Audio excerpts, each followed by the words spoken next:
আসসালামু আলাইকুম। আমার ফেসবুক বন্ধুগণদেরকে জানাচ্ছি পবিত্র ঈদ উল ফিতরের শুভেচ্ছা। ঈদ মোবারক। আজকে আমরা এসেছি বরিশাল জেলার মেহেদীগঞ্জ উপজেলার উলানিয়া জমিদার বাড়ি। উলানিয়া জমিদার বাড়ি বরিশাল জেলার মেহেদীগঞ্জ উপজেলায় অবস্থিত। এটি একটি আহ, উলানিয়া গ্রামে অবস্থিত প্রায় 160 বছরের পুরনো একটি ঐতিহাসিক জমিদার বাড়ি, যা স্থানীয়ভাবে চৌধুরী বাড়ি নামে পরিচিত। 1861 সালে প্রতিষ্ঠিত এই জমিদার বাড়ির অন্যতম আকর্ষণ হলো এর দৃষ্টিনন্দন জামে মসজিদ। আমি ঠিক সেই জামে মসজিদের সামনেই অবস্থান করেছি এবং আজকে আমরা আপনাদেরকে দেখাবো উলানিয়া জমিদার বাড়ির জামে মসজিদ এবং এই চৌধুরী বাড়ির প্রত্নতাত্ত্বিক যে সকল নিদর্শন রয়েছে বা জমিদার বাড়ির যে স্থাপত্য রয়েছে সেই সম্পর্কে আমরা আপনাদেরকে তথ্য দিব। আমাদের সাথেই থাকুন। আজকে আমরা আছি উলানিয়া জমিদার বাড়ির মসজিদ এবং জমিদার বাড়ির সমস্ত তথ্য নিয়ে আজকে আমরা আপনাদের সাথেই থাকব। আমরা এখন জমিদার বাড়ির প্রধান ফটকে। এই জমিদার বাড়িতে প্রতি বছরই বিভিন্ন ঈদ ভ্যাকেশন করে শত শত দর্শনার্থী এসে হাজির হয় এবং এই জমিদার বাড়ি সম্পর্কে বহুল তথ্য রয়েছে, যেগুলো ছিল এদেশের আবহমান কাল থেকেই এখানকার কালচার। আমরা এই জমিদার বাড়িটির এই বংশের প্রতিষ্ঠাতা ছিলেন শেখ মোহাম্মদ হানিফ, যিনি আনুমানিক 1700 সালে এই শতাব্দীতে এখানে বসতি স্থাপন করেন। আমরা এখন রয়েছি জমিদার বাড়ির প্রধান ফটক দিয়ে ভিতরে চলে যাব। তবে বর্তমান জমিদার বাড়ির কাঠামোটি 1861 সালে প্রতিষ্ঠিত হয়। জমিদার বাড়ির সংলগ্ন 1861 সালে নির্মিত মসজিদের মূল অবয়ব ঠিক রেখে এখনো দর্শনার্থীদের মুগ্ধ করে।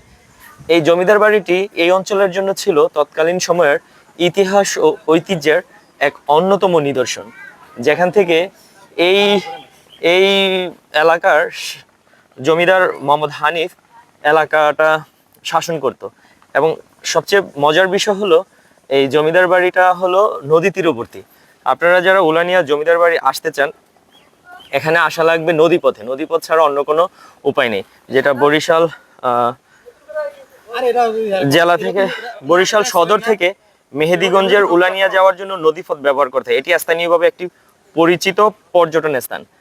এখানে প্রত্যেক বছর ঈদের সময় বা বিভিন্ন ভ্যাকেশনে দর্শনার্থীরা এসে এই বাড়িটি দেখে যান। নিরাপত্তাজনিত এবং নিরাপত্তা রক্ষীদেরকে এখানে যারা এই বাড়িটি রক্ষণাবেক্ষণের দায়িত্বে ছিলেন, তারা এগুলা ছিল তাদের বিভিন্ন স্থাপনার ভিতরে অন্যতম। যেগুলো একটা বিষয় লক্ষ্য করবেন, এই যে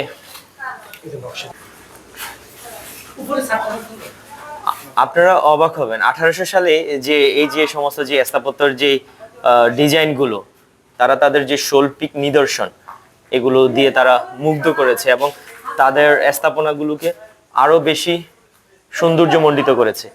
এখানে জমিদাররা বসে তাদের জমিদারি প্রথার যে সমস্ত কার্যকলাপ ছিল সেগুলো পরিচালনা করত। আমরা এখন এসেছি যে চৌধুরী হানিফ সাহেবের মূল ভবন, যেটা ছিল তার আবাসস্থল। এই আবাসস্থল থেকেই তিনি এই উলানিয়া যে উপজেলা পুরা ইউনিয়নটাকে শাসন কার্যক্রম চালাতো। এবং এখানে প্রশ্ন থাকতে পারে যে এই নদী তীরবর্তী জায়গায় কেন এই বসতি।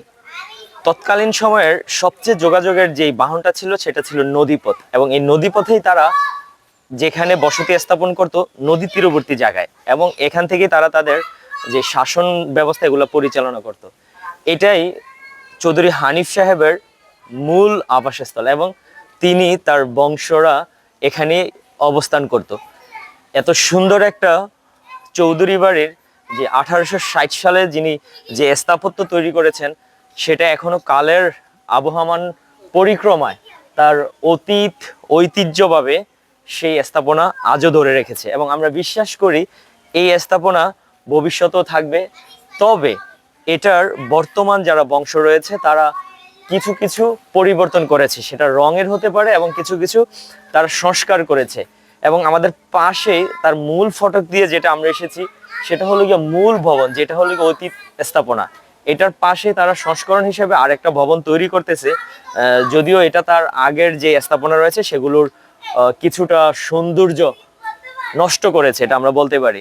আপনারা যারা অতীত ইতিহাস স্থাপনা দেখতে চান তারা এই উলানিয়া জমিদার বাড়িতে আসতে পারেন। সবাইকে উলানিয়া জমিদার বাড়ির পক্ষ থেকে জানাচ্ছি আবারও ঈদ মোবারক। আসসালামু আলাইকুম।